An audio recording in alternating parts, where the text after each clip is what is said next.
Selamat pagi Pak Gun-Gun, Bang Rio, apa kabar? Selamat pagi, Mbak Nanda, Bang Gun-Gun, pagi. Terima kasih sudah meluangkan waktunya untuk bisa hadir di Menara Kompas, Pak Gun-Gun dan juga Bang Rio. Saya mau ke Pak Gun-Gun dulu, melihat bagaimana situasi tadi dari Kompleks Parlemen Senayan Jakarta. Kita menunggu juga untuk tamu VIP yang masih terus berdatangan. Tapi kalau berbicara kita mengaitkan dengan pidato kenegaraan ya Pak Gun-Gun.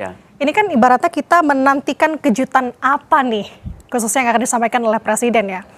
Nah, biasanya pidato kenegaraan ini Presiden menyampaikan apa-apa saja yang sudah dicapai ataupun kemajuan-kemajuan ya, bahasanya disampaikan oleh Presiden Prabowo Subianto di pidato kenegaraannya tahun lalu, atau juga dievaluasi. Tapi kalau berkaca dari pidato kenegaraan tahun kemarin ya, Pak Gun-Gun, tampaknya kebanyakan adalah mengenai kemajuan-kemajuan. Apakah dari sudut pandang Pak Gun-Gun tahun ini ada sedikit berbeda penyampaiannya? Ya, begini ya, pidato kenegaraan yang biasanya tanggal 16, tapi karena hari libur kemudian digeser ke 14 Agustus, itu menurut saya bukan soal kejutannya apa, tapi ini soal tanggung jawab seorang presiden pada rakyat Indonesia. Apalagi Pak Prabowo tahun lalu pada saat sudah menyampaikan laporan di tahun 2025, itu kan di nota keuangan, dan APBN-nya itu sudah di periodenya Pak Prabowo. Artinya maksud saya sudah konsep, basis orientasi, basis ekspektasi yang kemudian memang otoritasnya ada di Pak Prabowo. Kalau sebelumnya kan APBN-nya sudah dieksekusi di eranya Pak Jokowi. Nah, ini sehingga kemudian perlu penegasan kepada rakyat Indonesia 1 tahun yang sudah dieksekusi itu harus dilaporkan pada publik. Inilah yang disebut dan laporan lembaga-lembaga negara, termasuk tentu juga institusi kepresidenan dengan otoritas yang ada pada dirinya, gitu maksud saya. Memang tradisi pidato itu sudah dimulai kalau eranya Pak Soekarno, Insinyur Soekarno itu kan selalu tanggal 17 langsung kepada rakyat, tidak di sidang MPR. Tapi kalau eranya Orde Baru mulai tahun 1967 itu mulai di sidang MPR, dan nota APBN, nota keuangan dan rancangan APBN biasanya disampaikan kalau tidak salah itu mulai tahun 1968. Jadi itu tradisi tahunan yang biasa saja. Tapi menjadi substantif kalau kita bicara pertanggungjawaban seorang presiden pada rakyat Indonesia atas apa yang sudah dilakukan dan hal-hal yang mungkin menjadi pertanyaan publik bisa dijelaskan. Oke, ini merupakan agenda tahunan yang kalau tadi bahasanya adalah yang biasa saja, tapi ini tidak jadi biasa saja karena akan menyampaikan tanggung jawabnya begitu ya? Betul. Sama apa yang sudah dilakukan. Nah, saya mau ke Bang Rio deh kalau kayak gitu. Bang Rio, udah ada kisi-kisinya nggak nih? Apa sih kira-kira yang akan jadi poin-poin yang mungkin akan disampaikan oleh Presiden Prabowo di pidato kenegaraan nanti, Bang Rio? Ya, tentu saja Mbak Nanda untuk isi daripada pidato yang hari ini akan ada 2 ya. Tadi kita akan menyaksikan bersama pidato kenegaraan yang akan disampaikan langsung oleh Presiden. Lalu di paruh kedua setelah ibadah sholat Jumat juga akan dilanjutkan dengan pembacaan nota keuangan untuk era APBN 2027. Nah, kita tentu saja harus menunggu dari Presiden yang menyampaikan sendiri. Tapi pada dasarnya yang harus kita pahami, tadi saya sepakat dengan Bang Gun-Gun, ini bukan merupakan sebuah hanya tradisi belaka atau kebiasaan yang dilakukan dari tahun per tahun. Tapi ini merupakan memang bagaimana pemerintah yang dipimpin oleh Presiden Prabowo melaksanakan kewajiban konstitusionalnya sesuai dengan mandat undang-undang dan juga sesuai dengan prinsip daripada demokrasi kita. Di mana Presiden menyampaikan pertanggungjawabannya kepada rakyat melalui wakil rakyat. Apa saja yang akan disampaikan oleh Presiden baik dalam terutama di dalam pidato kenegaraan, yaitu tentu saja evaluasi tentang apa saja yang sudah dicapai selama 1 tahun terakhir daripada pemerintahan Presiden Prabowo. Juga tantangan apa yang sedang kita hadapi hari ini dan bagaimana caranya kebijakan-kebijakan ini dapat menyelesaikan tantangan tersebut ke depannya. Itu yang paling penting, karena kita tahu hari ini kita mengalami banyak sekali tantangan terutama dari eksternal, dari global, dan tidak dapat dipungkiri ada juga beberapa tantangan yang bersifat dari internal yang memang merupakan masih menjadi catatan-catatan kita. Kalau kita ingat Presiden dalam pidato di bulan Juli ketika menyampaikan KMP PKF maupun di pidato kenegaraan di tahun lalu, beliau dengan tegas menyatakan bahwa kita harus berani jujur pada diri kita sendiri. Kalau kita memiliki penyakit, kita memiliki kekurangan, kita harus mengakui dan kita harus bisa mengetahui apa obatnya. Baru dengan cara itu kita bisa menyelesaikan masalah tersebut. Salah satu isu utama yang menjadi atensi daripada Presiden tentu saja adalah tentang pemerataan ekonomi.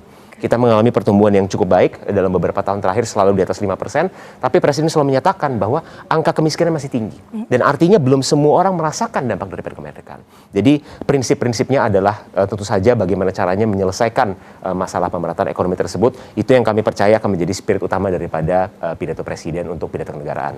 Lalu yang untuk di paruh kedua, untuk penyataan nota keuangan dan juga untuk era APBN 2027, kembali lagi ini merupakan mandat konstitusi, di mana Presiden perlu mengajukan rancangan APBN untuk tahun selanjutnya kepada DPR, di mana nanti setelah Presiden mengajukan, tentu saja DPR akan membahas selama 1 bulan ke depan sampai kurang lebih di bulan September, sampai mengeluarkan produk akhirnya, yaitu adalah kalau kita di Indonesia kita mengenal Undang-Undang APBN 2027. Itulah yang akan menjadi undang-undang acuan kita untuk kebijakan-kebijakan fiskal kita 1 tahun ke depan di tahun 2027. Oke, berarti concernnya kalau untuk pagi ini segala kemungkinan mungkin bisa saja disampaikan terkait dengan tanggung jawab, apalagi mungkin juga mengenai kondisi internal atau di tanah air seperti saat ini, Bang Rio, komunikasi politiknya dan lain sebagainya juga tidak menutup kemungkinan akan membahas terkait dengan hal itu ya? Ya, betul, tentu saja. Oke. Oke, kenapa saya bertanya begini, Bang Rio? Karena ini menyangkut mengenai kalau kita lihat memang sampai dengan saat ini kan masih belum jelas ya maksudnya siapa-siapa saja yang sudah hadir, masih berdatangan begitu untuk tamu VIP. Tapi kita sudah dapat bocoran terkait dengan presiden terdahulu yang hadir. Dan nih baru saja saya singgung, Bang Rio dan juga Pak Gun-Gun. Ya. Presiden ke-7 Republik Indonesia Joko Widodo sudah tiba di Gedung Nusantara, Saudara, untuk mengikuti sidang tahunan MPR dan juga mendengarkan pidato kenegaraan Presiden Republik Indonesia yang akan disampaikan oleh Prabowo Subianto nantinya. Nah, ini saya menyangkut lagi tadi pertanyaannya ke Bang Rio. Bang Rio, kan sudah ada bocoran, ada beberapa presiden terdahulu yang tidak hadir, confirm tidak hadir, seperti Presiden SBY begitu ya, tidak hadir karena medical check up. Dan sampai dengan saat ini pertanyaannya apakah memang Presiden kelima RI, Megawati Soekarno Putri juga hadir atau tidak, kita masih melihat dan juga nantikan tentunya. Nah, bagaimana Anda memaknai hal ini? Artinya kan kalau kita lihat mungkin yang akan confirm adalah dari Presiden RI, Joko Widodo yang sudah tiba saat ini.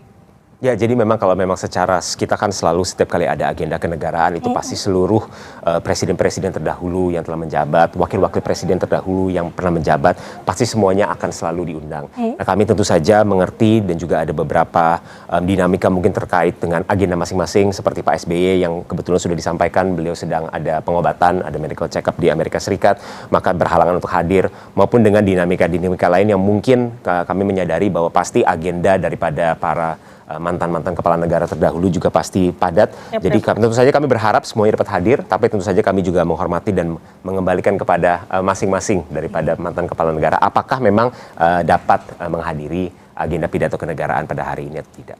Oke, kalau Pak Gun-Gun punya tanggapan lain?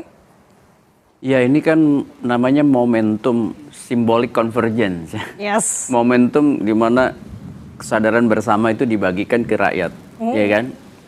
Sehingga pertemuan itu seringkali ditafsiri. Kan momentumnya itu harusnya membangun semangat kekitaan. Oke. Tadi udah disebut, undangan sudah disampaikan. Tapi belum tentu semua presiden itu mantan presiden bisa hadir, kan begitu ya? Bagi saya sih nggak ada masalah ya. Karena tentu ya mantan-mantan presiden itu juga mungkin saja tidak seluruhnya agendanya sama. Maksud saya seperti Pak SBY kan lagi medical check up ya. Kemudian nanti juga kita perhatikan mungkin mantan-mantan presiden lain akan sangat baik sebenarnya kalau bisa hadir. Tapi gini, ada dua hal. Pertama, sering ditafsiri soal psychological barrier ya. Iya kan? Gimana tuh, Prof? Soal mungkin ada semacam jarak psikologis ya atau hambatan psikologis. Yang kedua, bisa juga secara faktual memang sebenarnya tidak ada apa-apa, cuma tafsir publik yang kemudian bisa polisemi, bisa multi makna, multi tafsir begitu ya. Wajar juga karena biasa kan tidak bisa tafsir tunggal dalam momentum-momentum politik. Tapi bagi saya sih akan baik kalau mantan-mantan pemimpin bangsa Indonesia itu bisa hadir. Kan begitu? Idealnya. Apakah pernah ada momentum-momentum psychological barrier? Pernah. Ya contohnya kita sebut aja misalnya era pada saat Pak Jokowi memimpin ya kan? Karena misalnya di penghujung itu ada semacam kontestasi politik, kemudian misalnya Bu Mega kerap beberapa momentum tidak hadir gitu ya di acara-acara yang kebetulan difasilitasi waktu itu oleh misalnya rezimnya Pak Jokowi, tapi tidak dari awal ya di penghujung. Itu yang saya sebut sebagai sangat mungkin ada psychological barrier gitu. Tapi untuk kali ini saya melihat belum ada tuh isu-isu yang mencuat terkait dengan hal itu. Makanya kita lihat siapa saja yang bisa hadir, dan tentu ideal ya bagi kita semua ada momentum-momentum di mana politik itu bisa berbeda.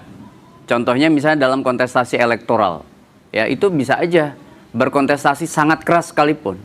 Tapi di momentum-momentum lain ada semacam oase gitu, seperti ya pidato kenegaraan 16 atau 14 Agustus seperti sekarang. Nanti di momentum 17, makanya saya istilahkan, ini meminjam istilah Borman, simbolik convergence itu. Jadi bagaimana bangsa Indonesia itu merasakan adanya semangat kekitaan yang diekspos ya dari kehadiran fisik maupun psikologis para pemimpin di satu momentum tertentu.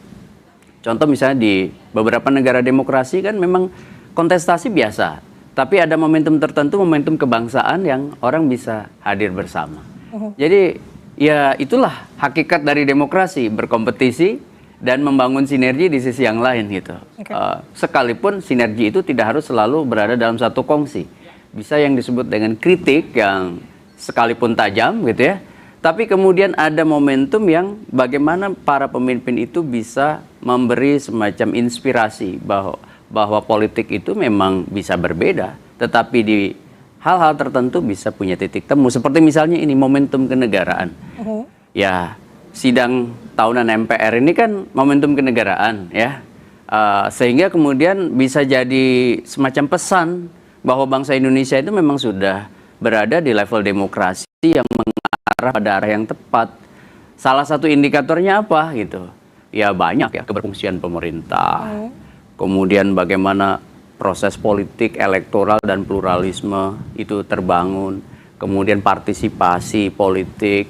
Kemudian yang lain lagi adalah misalnya political culture atau budaya politik. Salah satu hal yang paling penting dalam budaya politik itu bisa berkompetisi dan bisa bertemu gitu.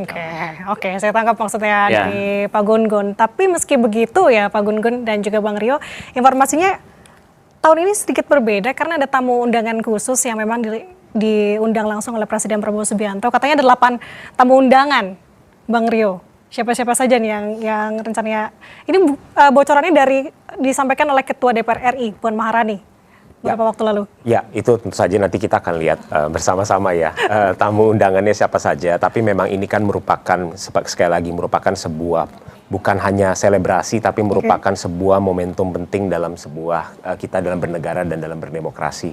Dalam hal ini Presiden melaporkan kepada rakyat melalui perwakilan-perwakilannya tentang apa saja yang tentu saja menjadi catatan kita, tantangan kita, maupun strategi-strategi kita ke depan.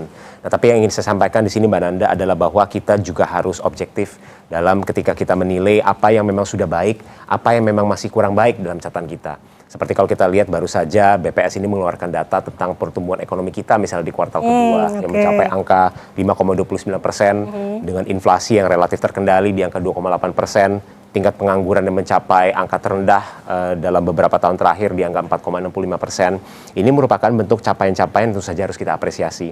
Tapi bukan berarti ini meniadakan PR-PR. Karena berarti kalau kita berbicara misalnya contoh ada angka pengangguran yang turun di angka 4,65%, artinya tetap masih banyak masyarakat Indonesia yang ingin mencari pekerjaan tapi belum bisa mendapatkan pekerjaan.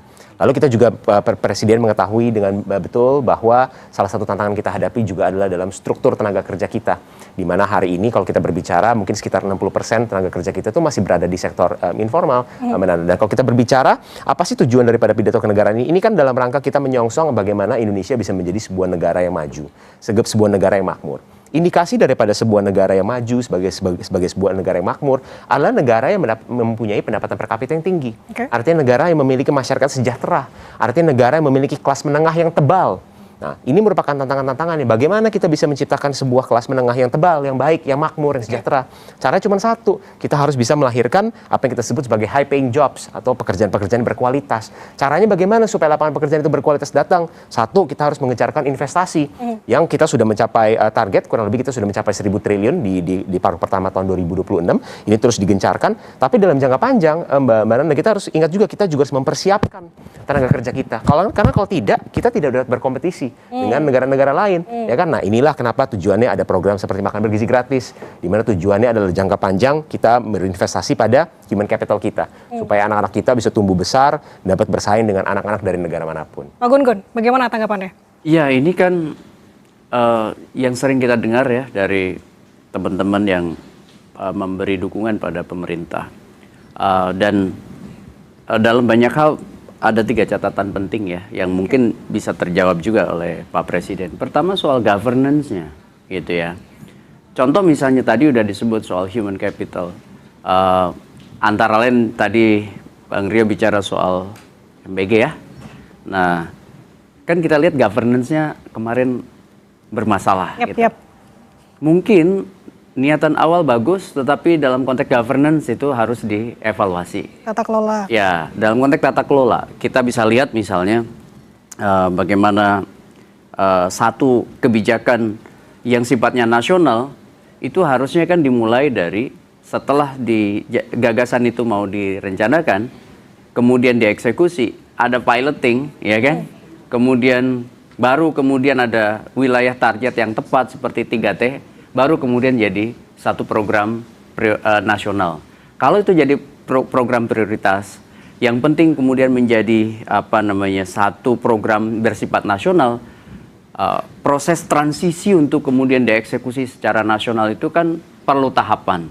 Nah, saya lihat ada lompatan kemarin, sehingga kemudian ada satu mekanisme yang kurang bukan kurang lagi, tapi harus menjadi bahan evaluasi juga. Memang cukup amburadul ya kemarin. Tegaskan, maaf saya potong Pak Gun. Berarti ada alur yang memang ke-skip, ibaratnya bahasa ya, lompat, gitu. Ya, melompat. Ya, tadi saya udah jelaskan harusnya tahapannya mulai dari perencanaan itu, kemudian dieksekusi idenya, kemudian ada pilotnya, ada wilayah target, kemudian baru level nasional. Itu evaluasi saya yang pertama ya soal tata kelola dalam konteks mengeksekusi program. Apalagi program itu menjadi program yang andalannya presiden. Seperti MBG ini andalan presiden. Koperasi misalnya, koperasi merah putih. Itu kan jadi satu hal yang juga harus dievaluasi nih. Bagaimana dari sisi tata kelolanya. Kemudian yang kedua, kita tahu bahwa kebijakan tanpa komunikasi kebijakan itu juga jadi problem.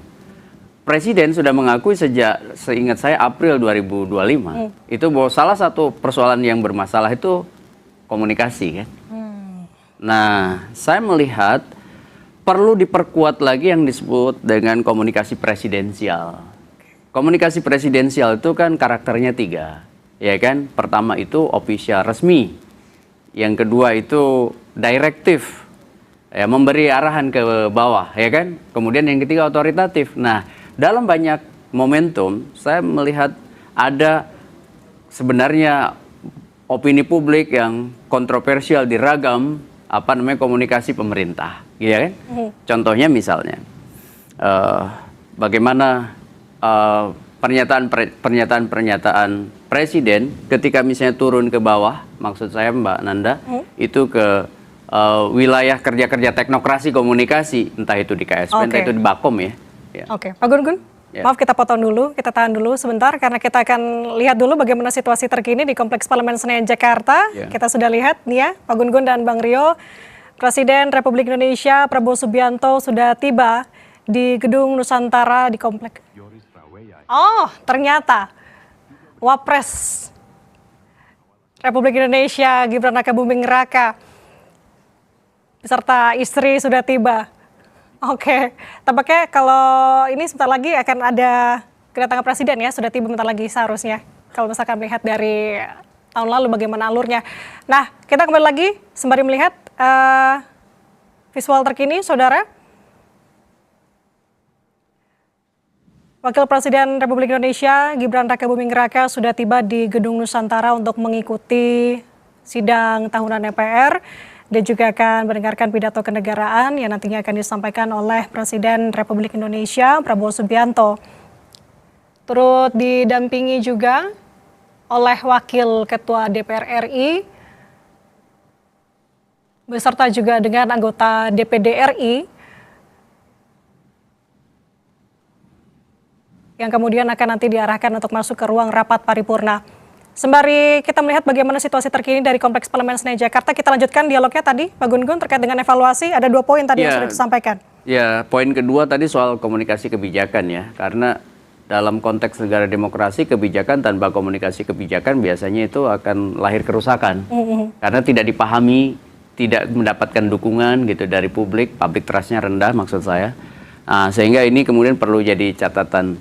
Kemudian yang ketiga, bagaimana pelibatan kelompok-kelompok di luar pemerintah dalam komunikasi deliberatif ya, dalam komunikasi yang sifatnya itu timbal balik, ya resiprokal. Jangan kritik pada pemerintah itu selalu kemudian ditafsiri sebagai kebencian pada pemerintah. Anda ingin menyebutnya itu sebagai anti kritik atau bagaimana berarti? Enggak, saya ini bicara suatu hal yang normatif sebenarnya, bahwa konteks negara demokrasi itu butuh kritik sebagai nutrisi bagi pemerintahan. Ya contoh, kanal-kanal itu kan harus dibangun jauh lebih produktif, bukan hanya ketika misalnya ada kritik seperti melalui media ataupun mungkin dari kekuatan sipil di diskusi-diskusi yang tercecer ya. Itu harusnya diberi kanal supaya kemudian ada kelanjutannya dari kritik itu kemudian terkonfirmasi pemerintah mendengar dan menindaklanjuti gitu. Nah, ini penting dalam konteks suara kelompok di luar kekuasaan yang terkanalisasi ya dalam satu komunikasi yang produktif dengan rejim siapapun yang berkuasa. Siapapun yang berkuasa. Entah itu Pak Prabowo, entah itu Pak Jokowi kemarin ya, atau Pak SBY sebelumnya. Kalau kemudian kritik itu diposisikan sebagai sebuah ancaman bagi kredibilitas pemerintah, maka disitulah menurut saya letak kekeliruan karena akan melahirkan jarak ya atau gap ya komunikasi yang melebar. Makanya ini kan Pak Prabowo masih sampai 2029. Kanalisasi suara-suara berbeda itu melalui misalnya proses-proses dialog yang jauh lebih produktif tapi juga tertindaklanjuti, itu menurut saya jadi penting. Ya. Oke, ini menarik untuk membedah satu persatu terkait dengan poin evaluasi dari Pak Gun-Gun. Saya mau ke Bang Rio dulu. Untuk poin pertama tadi disampaikan oleh Pak Gun-Gun mengenai program prioritas Presiden Prabowo Subianto. Ada 2 tadi yang disinggung, MBG dan juga Kopdes. Saya mau ke MBG lebih dulu, Bang. Kalau MBG sendiri dilihatnya ada alur yang skip begitu Bang, salah satunya. Ya, tentu saja kami dari Partai Gerindra, kami juga tidak defensif. Kami harus membuka diri dan kami tahu banyak sekali ada kekurangan-kekurangan yang sudah terjadi. Tapi sebelum kita masuk ke situ, saya ingin sedikit mengelaborasi terkait dengan filosofi atau tujuan utama daripada program prioritas pemerintah seperti MBG dan juga Kopdes. Kalau kita berbicara MBG ini kan memiliki seperti koin dengan 2 mata sisi. Di jangka pendek kita memiliki dampak perekonomian terhadap perekonomian lokal untuk petani, nelayan, UMKM lokal kita, juga untuk tenaga kerja lokal yang dipekerjakan di dapur-dapur. Lalu di jangka panjang kita berbicara tentang pemberdayaan daripada sumber daya manusia kita. Ini sudah ada research bahkan dari PBB, dari World Food Organization, juga dari PBB yang menyatakan bahwa program makan bergizi gratis ini merupakan sebuah investasi yang bisa melahirkan imbal balik sekitar 5-30 kali lipat. Apa saja matriks-matriksnya? Seperti peningkatan daripada attendance atau kehadiran di sekolah, seperti daripada peningkatan daripada pencapaian akademik, dan pada jangka panjang ini dapat meningkatkan pendapatan mereka ketika anak-anak kita masuk ke dalam struktur daripada tenaga kerja. Nah, ini sudah terbukti bahwa ini merupakan memang instrumen untuk berinvestasi pada sumber daya manusia kita. Juga dengan Kopdes, Mbak Nanda. Kopdes ini kita perlu pahami, Kopdes ini bukan hanyalah sekedar gerai retail. Kopdes ini kan memiliki 3 fungsi utama di sini, Mbak Nanda. Fungsi pertama daripada Kopdes ini adalah sebagai off-taker. Off-taker daripada produk-produk andalan daripada setiap desa, setiap kelurahan, produk pertanian, produk perikanan, dan sebagainya. Bagaimana caranya produk ini dibeli, memutus mata rantai yang terlalu panjang yang selama ini mengikis keuntungan daripada petani dan nelayan kita.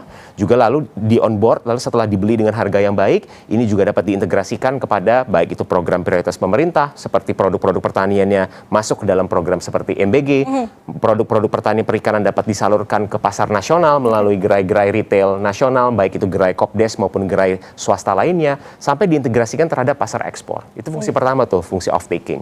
Lalu yang kedua adalah fungsi pembiayaan. Jadi selama ini petani kita, nelayan kita di desa-desa ini memiliki masalah dengan pembiayaan yang terlalu mahal. Jadi Kopdes akan menyelesaikan masalah itu. Juga yang terakhir adalah membangun infrastruktur, seperti gudang, cold storage, logistik, dan sebagainya. Nah itu tadi ya, mengenai MBG dan juga Kopdes. Sembari kita membahas mengenai evaluasi tadi, juga sembari melihat juga bagaimana situasi terkini, Bang Rio dan juga Pak Gun-Gun di Kompleks Parlemen Senayan Jakarta. Sudah ada beberapa tadi yang hadir, salah satunya adalah Wapres Gibran Rakabuming yang sudah tiba begitu ya. Tapi tadi kalau misalkan saya lihat dan juga soroti, tampaknya kalau untuk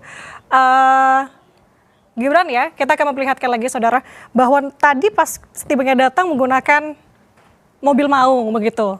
Belum lagi tadi pakai dasi biru. Sebenarnya kalau dari hal-hal ini yang Anda lihat, saya mau ke Bang Rio. Apa sih makna yang ingin disampaikan? Singkat saja Bang. Oh iya, tentu saja kalau kita berbicara mobil dinas daripada Presiden dan Wakil Presiden ini kan sudah dipakai sejak, kalau kita ingat ketika Presiden Prabowo pada saat itu dilantik di bulan Oktober tahun 2024. Dan itu merupakan memang sebuah gestur di mana Presiden ingin berpihak terhadap industri dalam negeri.